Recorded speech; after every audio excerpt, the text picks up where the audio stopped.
కౌమార దశ అనేది మన జీవితంలో చాలా ముఖ్యమైనటువంటి దశ.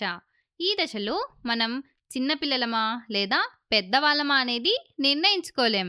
అందుకే ఈ దశను కన్‌ఫ్యూజన్ స్టేజ్, సందిగ్ధ దశ అని అంటారు. ఈ దశలో మనలో చాలా రకాల మార్పులు వస్తాయి.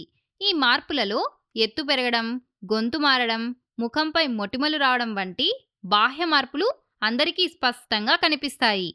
కానీ అంతర్గతంగా జరిగే మార్పులు చాలా నిశ్శబ్దంగా జరుగుతాయి. అయితే ఇవి అత్యంత కీలకమైనవి. ఈ దశలో జరిగే ఈ మార్పులన్నింటి వల్ల మన శరీరంలో ప్రత్యుత్పత్తి సామర్థ్యం మొదలవుతుంది. అమ్మాయిల్లో ఈ ప్రత్యుత్పత్తి సామర్థ్యం మొదలైందని చెప్పడానికి ప్రధాన సంకేతం ఋతుచక్రం, మెన్స్ట్రువల్ సైకిల్ ప్రారంభం కావడం. ఇది జీవితంలో మొట్టమొదటిసారిగా జరిగినప్పుడు దాన్ని రజస్వల, మెనార్కీ అని పిలుస్తారు. ఇది ప్రతి నెల సహజంగా జరిగేటువంటి ఒక ప్రక్రియ. ఈ చక్రంలో ఒక దశలో రక్తం బయటకు విడుదలవుతుంది. దీన్నే మనం ఋతుస్రావం, మెన్స్ట్రుయేషన్ లేదా బహిష్టు కావడం అని అంటాం. ఈ ఋతుస్రావం సాధారణంగా 3 నుండి 7 రోజుల వరకు ఉంటుంది. ఇది సగటున ప్రతి 28 నుండి 30 రోజులకు ఒక్కసారి వస్తుంది. అయితే ఈ క్రమం అందరిలో ఒకేలాగా ఉండాలని లేదు. ఇది 21 నుండి 35 రోజుల మధ్యలో ఎప్పుడొచ్చినా కూడా అది పూర్తిగా సాధారణం. అయితే ఋతుచక్రం ఒక సంవత్సరం పాటు క్రమం పాటించకపోతే గైనకాలజిస్ట్‌ని తప్పకుండా సంప్రదించాలి. ఇంకా ఈ సమయంలో పొత్తి కడుపులో కొద్దిగా నొప్పి కూడా ఉండొచ్చు. అయితే అసలు ఋతుచక్రం ఎందుకు జరుగుతుందని మీరెప్పుడైనా ఆలోచించారా? అమ్మాయిల శరీరం ప్రతి నెల గర్భధారణ కోసం తనను తాను సిద్ధం చేసుకుంటుంది. దీనికోసం గర్భాశయ గోడలు మందంగా, మెత్తగా తయారవుతాయి. ఈ మార్పు పెరిగే బిడ్డకు పోషణ ఇవ్వడానికి జరుగుతుంది. కానీ ఒకవేళ గర్భం దాల్చకపోతే ఆ మందంగా మారిన పొరలకు పని ఉండదు.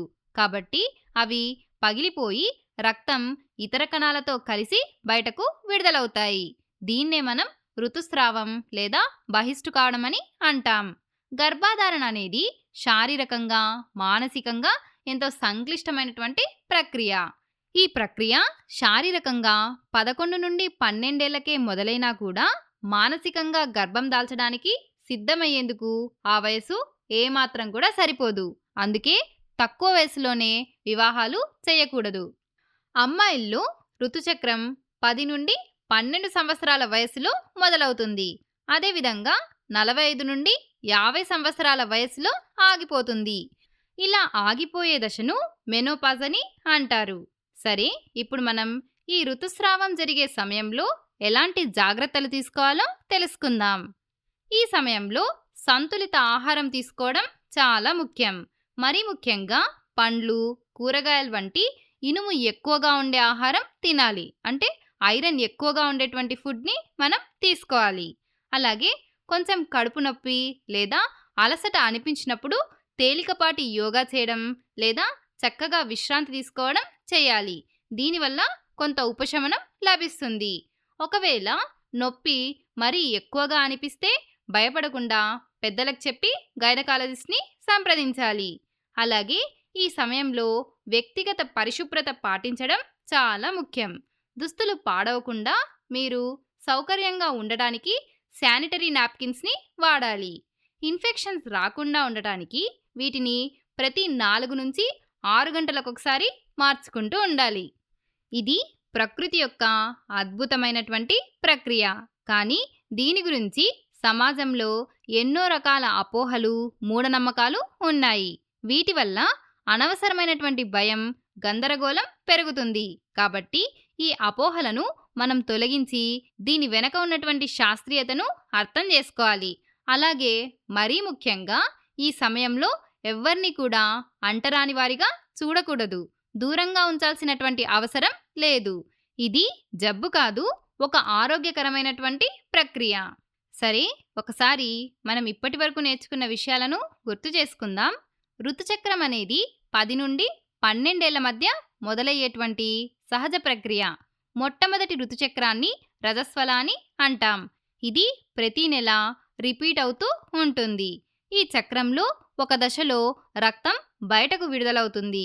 దీన్నే మనం ఋతుస్రావం లేదా బహిష్టు కావడం అని అంటాం.